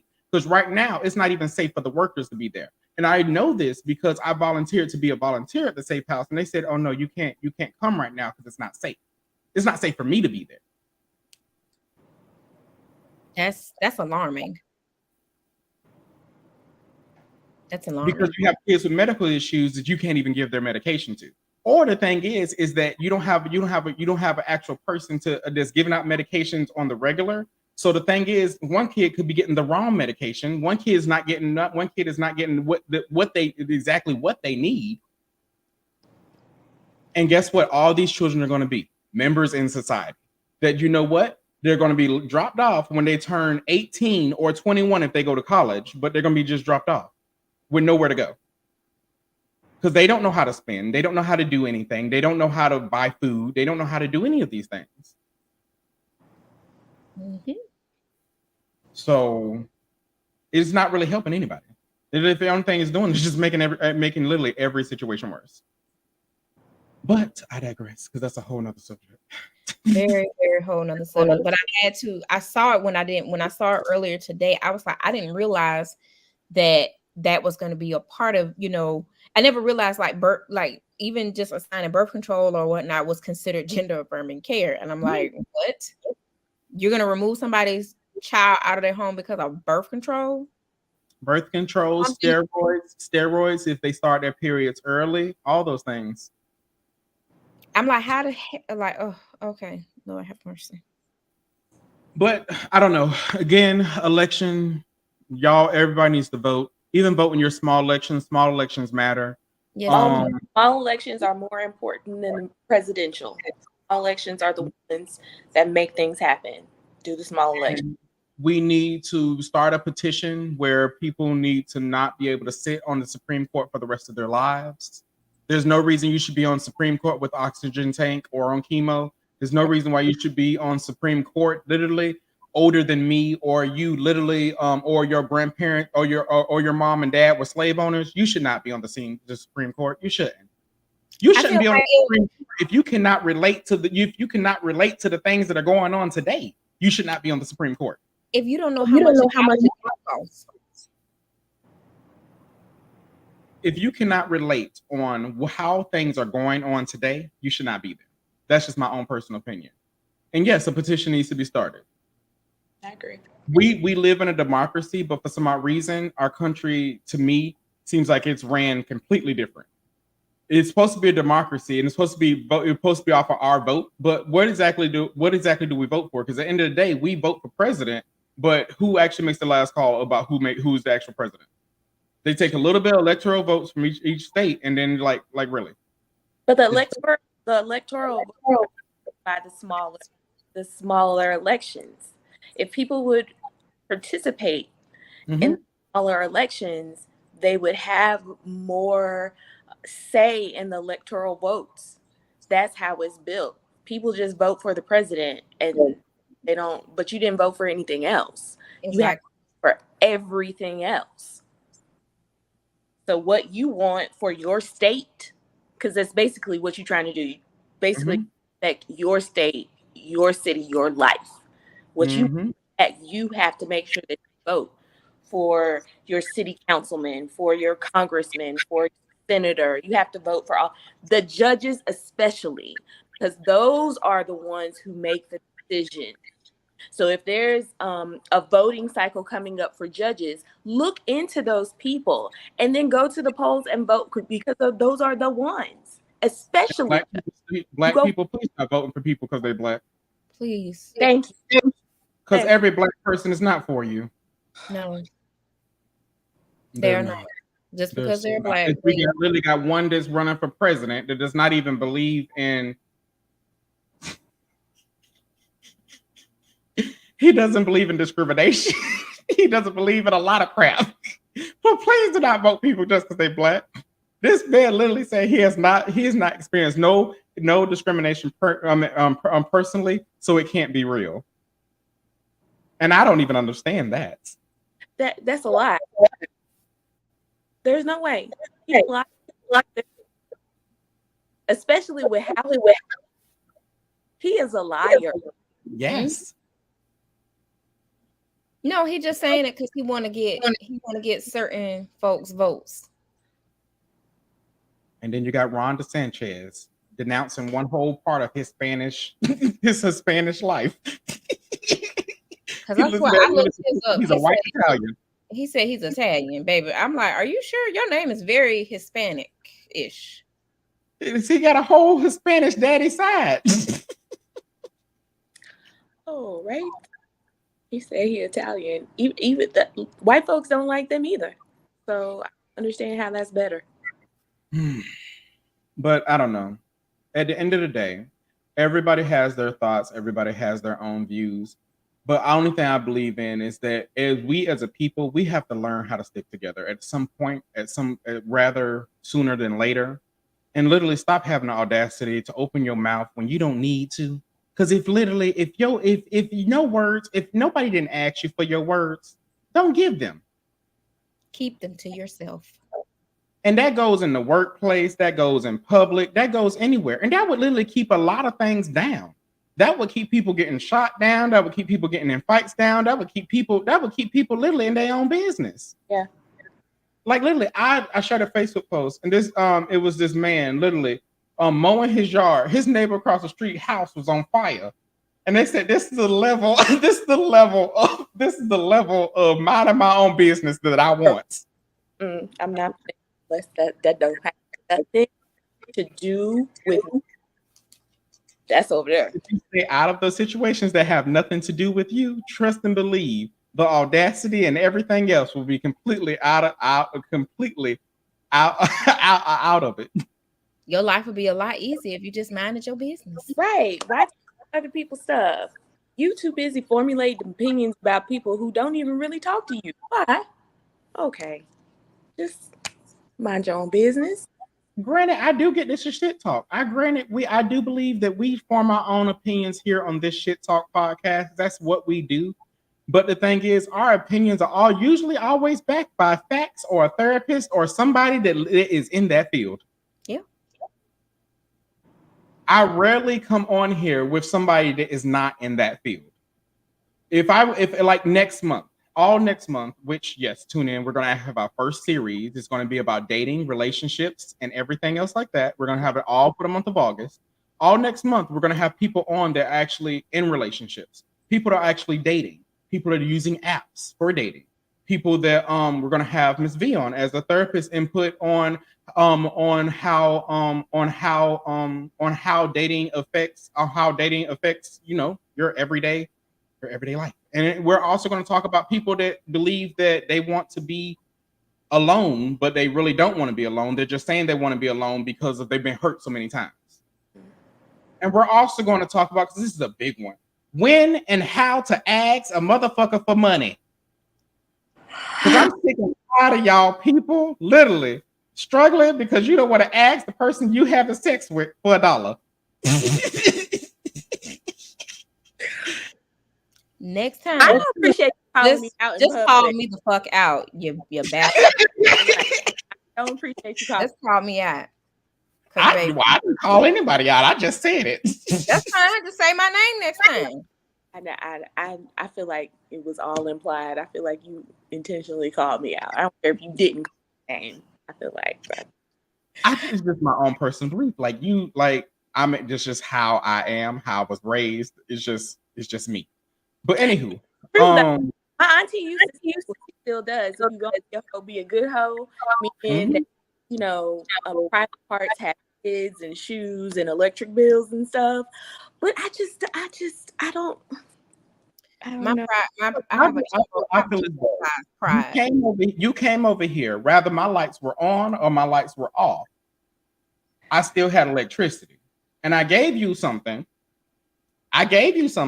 And at the end of the day, you should be giving me something other than this 20 minutes of hooray.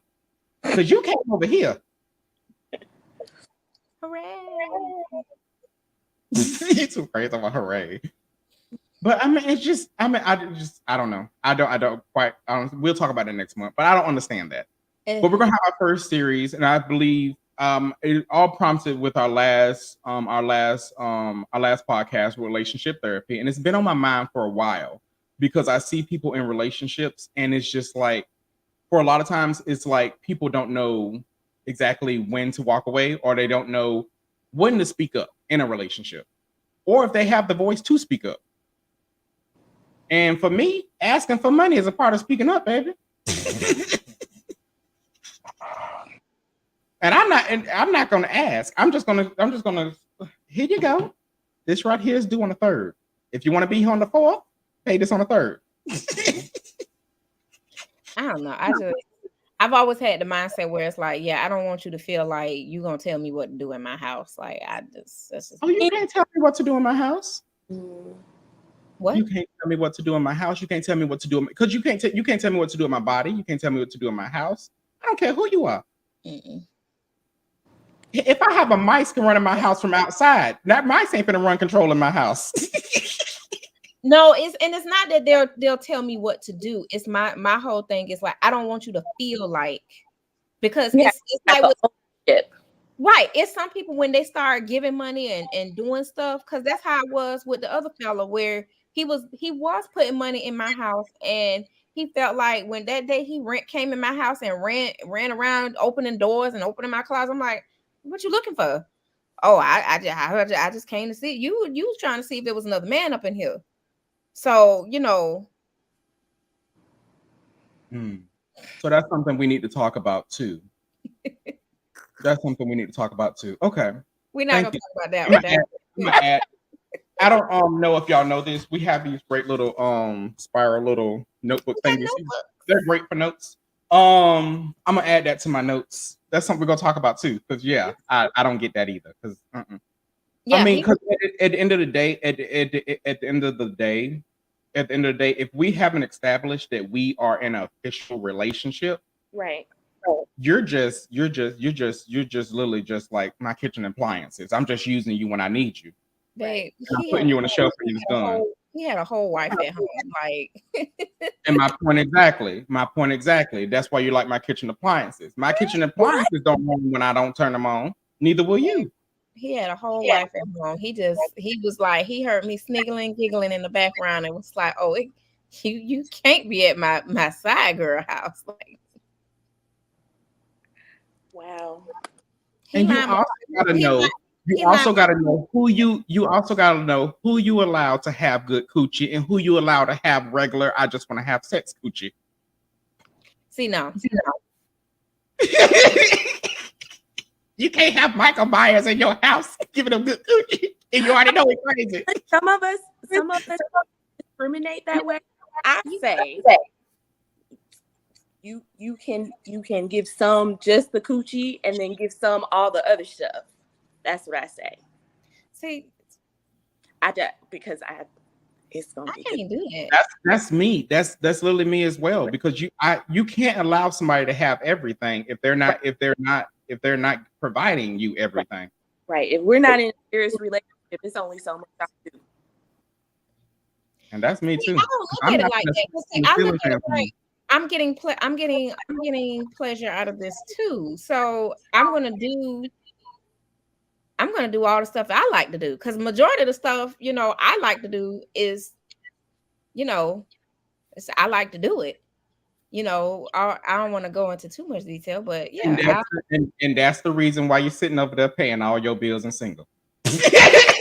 whoa, hold up, time out, and I'm good with that too, because when I'm done, I'm done. We ain't got to go sit in nobody's courtroom. We ain't got to do none of that stuff. I'm You ain't done. gotta I can send lock nobody my door. courtroom. You Why ain't you gotta send don't? nobody courtroom for nothing. Why you don't? When you sending somebody courtroom. Because if a person feels like you owe them something and you don't want to pay them back, especially if it was not considered a gift, they can take you to court for that. Small claims court. Anything less than $5,000. They can take you to small claims court for they can take you to the small claims court for having a bad date. That don't mean nothing at all. It means something to me if I don't want to go to court and pay court fees. So yeah, I listen. It's peaceful for me, and I'm big on peace, and I'm gonna have peace. So that's just for me. That's just what it is. That's just what it is, and I'll continue to pay my bills. Peace and have your peace as well. Do what now? I believe you can have peace and have your peace as well. Well, how come we gotta ask why they just can't be okay? So But it's also the people that you're dealing with. that. It's also the people that you're dealing with and where you're meeting them. If you're meeting them on an app, that's most likely not going to be the person that's going to be like, okay, yeah, because most likely when they made their profile, they did the same thing you did. They lied.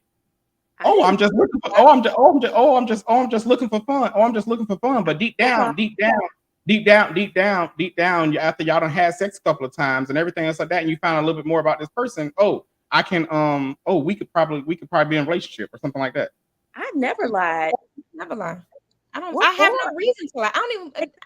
My profile name is like usually a variation of my real name, so it's like I'm not even lying about my name. Like I'm not gonna lie. Why do I need to lie? Do y'all believe other people on there telling the truth as well? No. Well, no, not really. I don't believe they're telling the truth at all. I don't believe half the guys that I have bedded from the app that they lied. They probably got about 12 wives and 18 children. I don't care. You came here for one thing, and that's dick. And that's it. That's all I want you to do. Drop the dick off. Came there for pussy. They came there for pussy. I just want to correct people. She does not have a penis. I don't have one, but I have. But anyway, so they came for sex, and that's it. I don't care. But listen, when I don't be caring about hearing about their life story, all this stuff. Okay, that's great. Pull your drawers down. Let's get this over with. Like, go home. I saw somebody make this post the other day. They was like, what do you say after sex?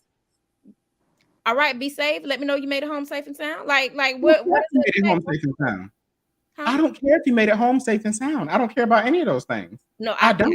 I care a little bit. Granted, I know this sounds bad. When people leave people's house and they be like, "Bye, call me when you get home." I don't care if you call me when you get home. I don't.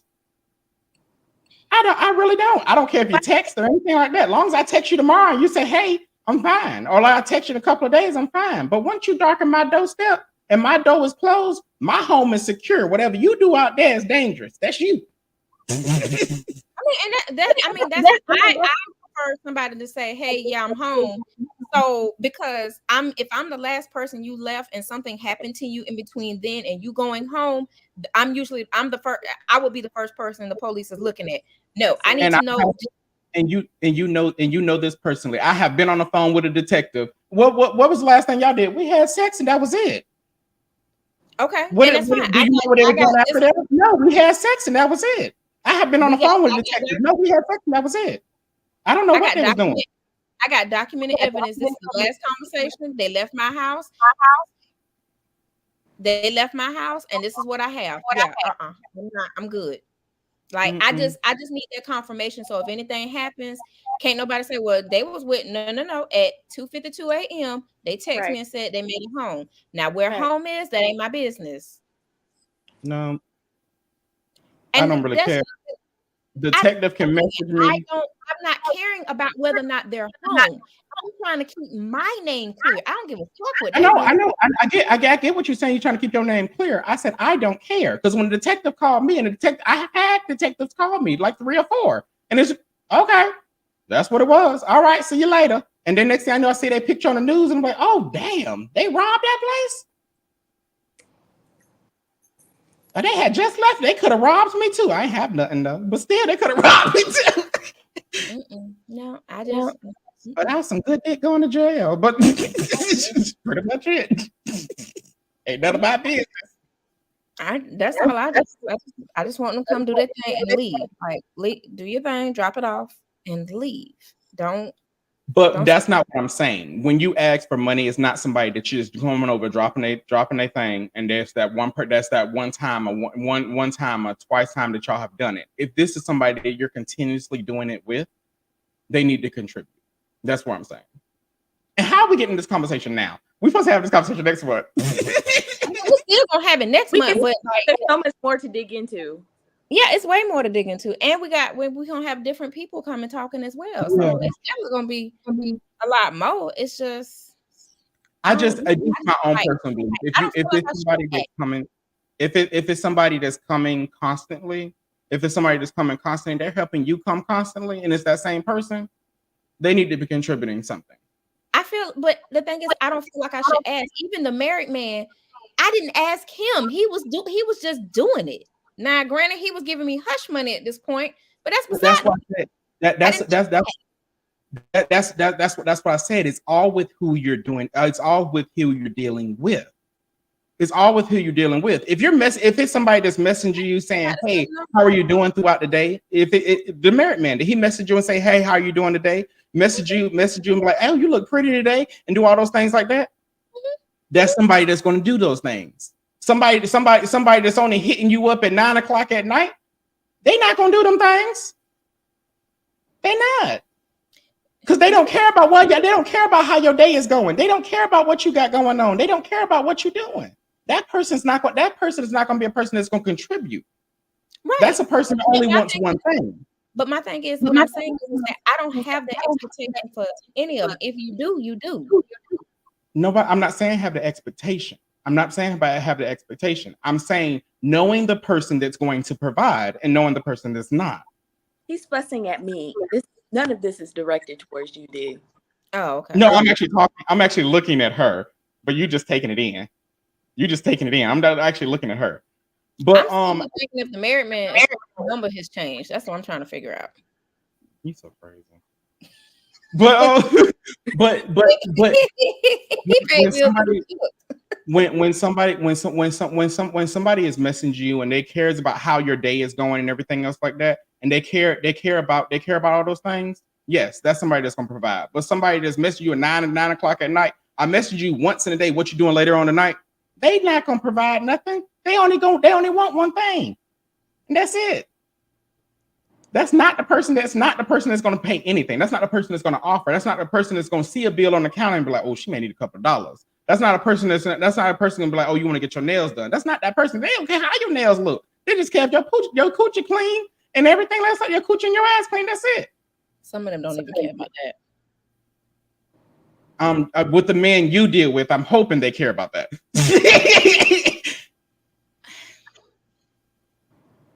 That's it. You just have to know. You have to know what you're dealing with, and you have to know who you're dealing with. I think all that's fine, well, and good. I can't fix my mouth to be like, can I have, or will you do? You don't have to do. Can I have? You don't have a man to be like, okay, you want to get your nails done? Are you need your nails done? Here go a couple of dollars. No. You need a retwist. Nothing. No. Oh. Okay, well, we're gonna do this whole little thing next month. Anywho. I mean, I've had it. Anywho. No. I don't know. I'm not used to it. I'm not used to anybody not doing something for me. Because the thing is that I like nice things. When you came to my house, you knew I liked married. Yes, within marriage, I was kept, but outside of just dating, no. That's interesting. Interesting. I don't know. That guy, he kept his wife and he kept me together. So And you still let that man go. And I told you, I said, just stay in your lane, you fine. And you talk about you literally still let you still. No, because I'm a firm believer in is that I'm gonna want to be married one day. I don't need that kind of karma. I don't. You never know what somebody else is doing. I don't care about that. I'm talking about what I want for my marriage, because I don't want my future husband paying another bitch's bills. Facts. I don't want him doing that. And the only reason why we even stayed as long as we did is because he lied. So, that's why I'm real big on like, hey, don't lie to me. Just tell me the truth. No matter how I may come out of a bag on you, just tell me the truth. But that was my whole point of just like, you're not gonna leave your wife. You're not gonna leave her, and that's fine. You never ever believe they're gonna leave their wife. No, I never believed for a moment, even when he uttered the words, you never know what might happen. Bitch, you ain't gonna leave her. You ain't gonna leave her. Pure audacity. Complete. The pure audacity. International audacity at that. International. I don't want to get into, because I don't know who all listening, and they might figure out who it is. I can't believe that. Oh. International. But I mean, that was their culture. Their culture is to take care of their women. Hey, Penelope. I don't know what she was doing back there in that corner, but it didn't sound right, so I had to get her out. She is so cute. She's like a toy. This was a great episode of Shit Talk Podcast, and thank you so much for listening to the pure audacity that people have this year. And I hope somebody takes something from this of how to, prevent those things from happening. I really do hope that somebody takes something from this. Thank you so much for all of our listeners. Thank you. We love you. And if nothing else, go to therapy. Please go to therapy. If you take nothing else from this episode, go to therapy. Oh, and get an STD and STI check. Condoms don't prevent everything, but please get checked. Please get checked. Condoms are a start. Somewhere, anywhere. Yes. Or saran wrap it. Oh my God. What? That's what? Not... You can use saran. What? No. Lesbians use saran wrap. Who? No. I said lesbians use saran wrap or dental dams. They have use saran wrap. I don't know. I don't know now. One lesbian use saran wrap. And if they do, I'm not using no more saran wrap from anybody's house. That's the reason why I don't eat whipped cream from nobody's house. I don't know what room you had this in last. I saw somebody put a whole nozzle in somebody, and I was like, no. And then put the cap back on and put it back in the refrigerator. Oh, That's the reason why I don't eat whipped cream from nobody else. I don't know what you do. not whipped cream. The freaky things that people do. That's gonna make me not want to eat whipped cream no more. Nowhere. In my head now, I'm like, unless I see them open it from the store, I don't want it. Not even open it. I'll go buy a fresh can every time. I'll buy a fresh can every single time. I don't even want you to open it. Don't touch it. No, thank you. Matter of fact, give me the little container of the Cool Whip. I'll take that before I take a large. The people double dip spoons. People double dip spoons. I don't use that. I got my own Cool Whip. It's my container. I'll put my name on it. Own stuff. Just do that. Bring your own. Bring your own container of Cool Whip. Bring your own to-go dish. You know how black people do? That's gonna be your to-go dish too. Hey, screw this Cool Whip out of something. Y'all can have it. Put my food in this. Look, you know I use it as a container in a heartbeat. It's still good. And also, if you're in the Clarksville, Tennessee area, please try out Dream Wings. They're absolutely delicious. Their cookies are absolutely amazing. This is not an infomercial. This is just me just saying they're not doing paid advertisements. I'm just saying it's really good. You saw how much time they got. You saw how much time he got because it's not a paid advertisement. In my future, you guys, just Huh? I ain't hear. It's time to go to bed, y'all. Yep. It's time to go to bed. Yep. Okay. All righty then. Well, all righty. Thank you for listening to Shit Talk Podcast this week. Jesus. I don't even know what happened there. But,